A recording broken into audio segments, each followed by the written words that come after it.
근대와 권태. 이제 권태가 인간의 삶 속에 깊숙이 파고들어온 역사적 상황을 살펴보겠습니다. 권태는 인간에게 매우 친숙한 감정의 하나임은 틀림없습니다. 키에르케고르는 신들은 지루해서 인간을 만드셨다. 아담은 혼자였기 때문에 지루해서 이브가 태어났다. 이 순간부터 권태가 세상에 오게 되었고 인구수가 증가할수록 권태는 더욱 늘어갔다 라고 말함으로써 인간의 삶, 특히 외로움과 고독에서 권태가 발생함을 강조하고 있습니다.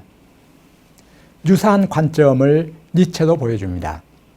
니체는 세상을 창조해 나가던 과정에서 이미 7일차에 이르러 하느님이 권태를 느꼈다고 말한 바 있습니다. 이 말은 6일차까지 세상을 만들다가 7일차에 이르러 쉬게 되었는데 이것이 권태의 원인임을 니체가 말하고 있습니다. 물론 키에르케고르가 말하는 아담이나 니체가 말하는 신이 권태를 느꼈을 가능성은 없습니다. 권태는 근대의 산물이기 때문입니다. 근대는 인간이 선악에 관한 판단, 이성적인 판단을 신뢰하기 시작한 시대인데 적어도 파라다이스의 상태, 즉 인식의 열매를 아담과 이브가 따먹기 전에는 인간에게 권태란 존재할 수 없었습니다.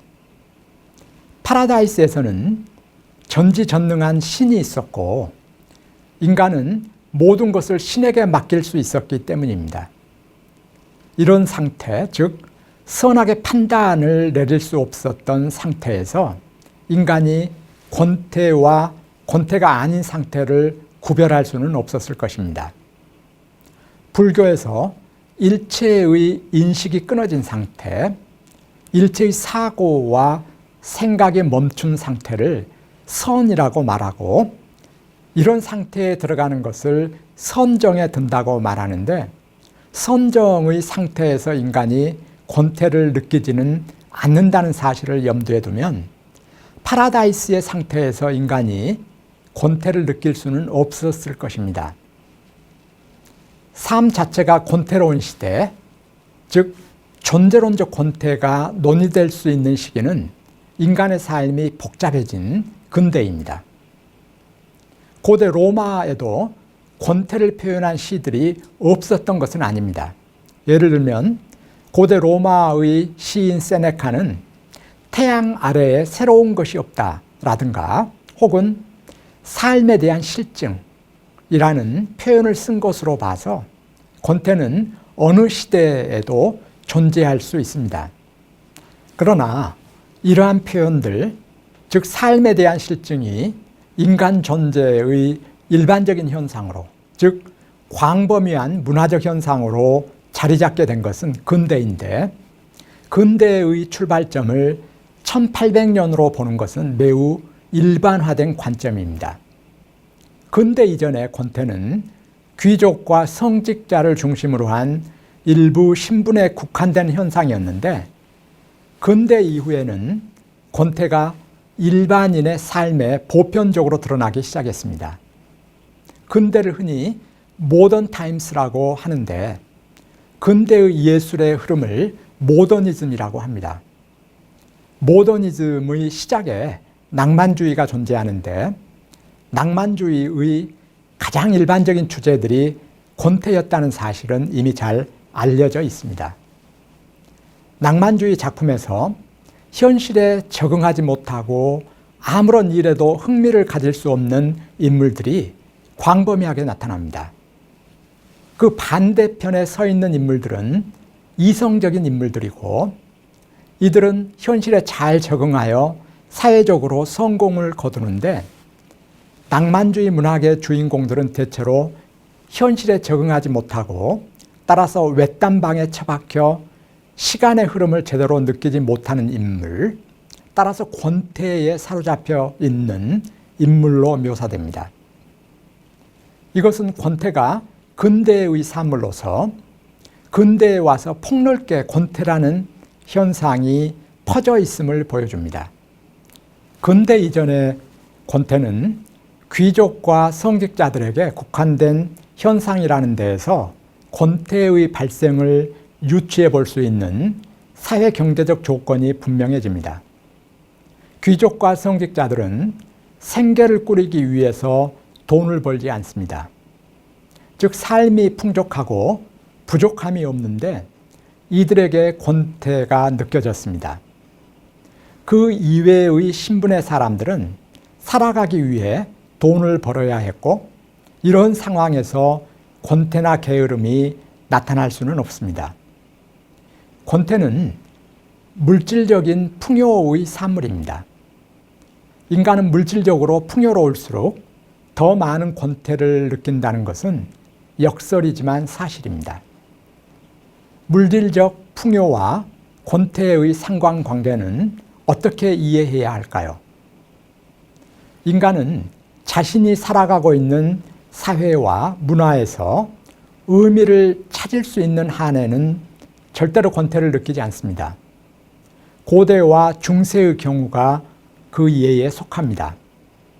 이 시기의 예술에서는 귀족과 성직자를 비롯한 특수한 신분 외의 인간이 권태를 느꼈다는 예술적 기록이 발견되지 않습니다. 그러나 근대에 들어오면 상황이 달라집니다. 근대의 시작 부분에서 출발한 낭만주의 예술에는 권태가 광범위하게 묘사됩니다. 이것은 권태가 근대의 산물임을 보여주는데 그 배경에는 권태가 물질적 풍요에서 발생한다는 논리적 상관성이 존재합니다. 근대는 물질적으로 풍요로운 시대입니다. 더불어 근대는 인간이 공동체에서 벗어나 자기 스스로 완전한 존재라는 의미에서 개인, 즉 인디비주얼로 살아갔던 시기였습니다.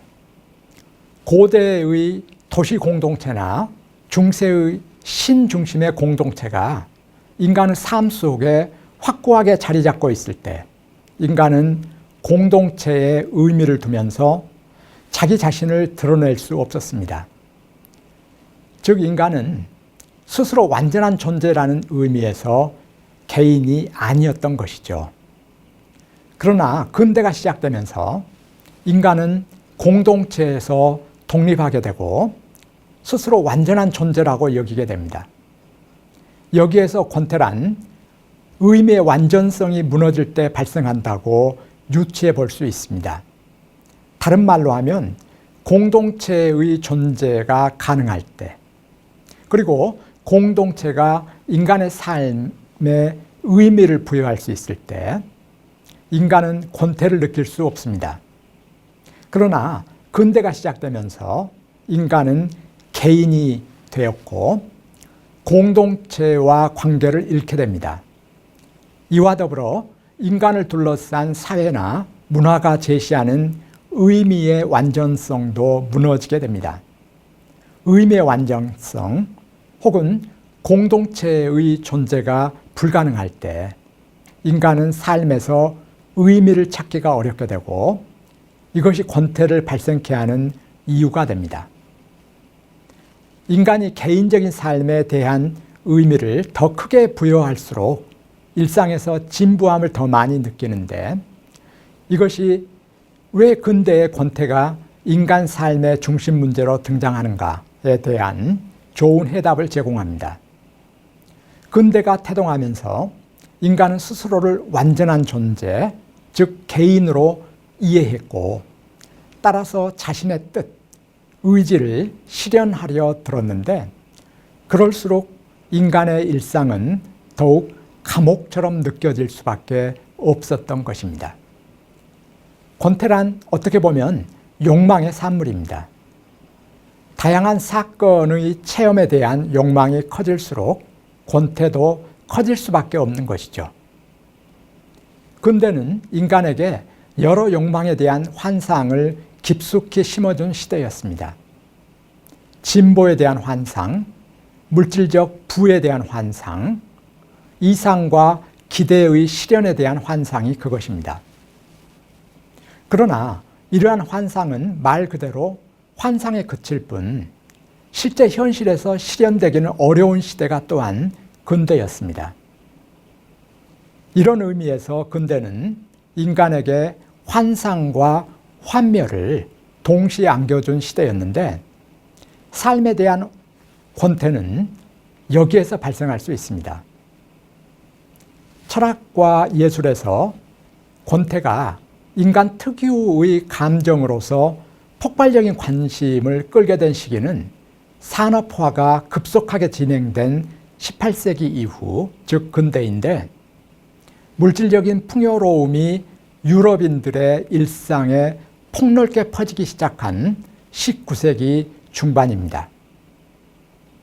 그 증거가 권태를 뜻하는 영어 단어 보덤이 처음으로 사용된 시기가 1760년이라는 데에서도 찾을 수 있습니다. 그 이후 이 단어가 언론과 문학에 사용된 빈도가 급격하게 늘어가는 현상을 염두에 두면 근대와 권태의 상관관계가 더욱 분명해집니다. 물론 영어의 보덤에 상응하는 독일어 랑게바일레가 사용된 것은 이보다 약간 앞섭니다.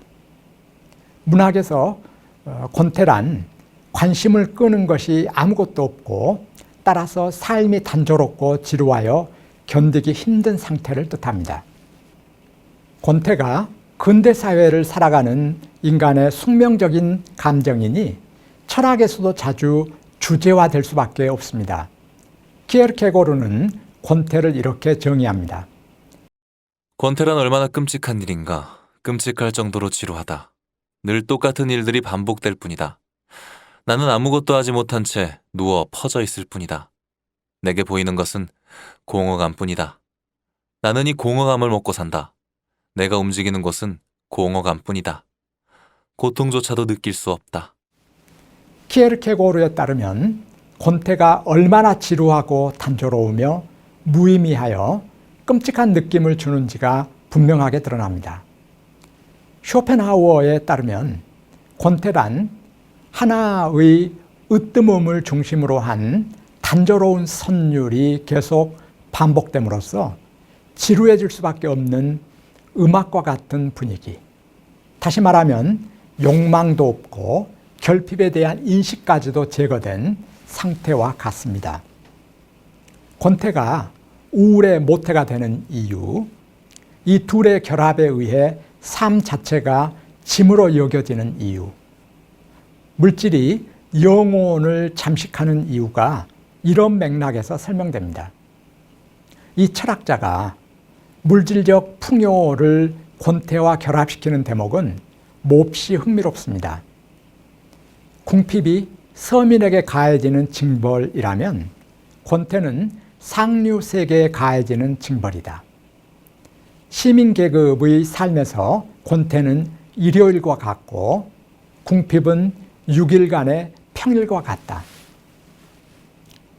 권태가 일요일과 같다는 말은 권태와 우울이 등근원 관계에 있음을 암시합니다.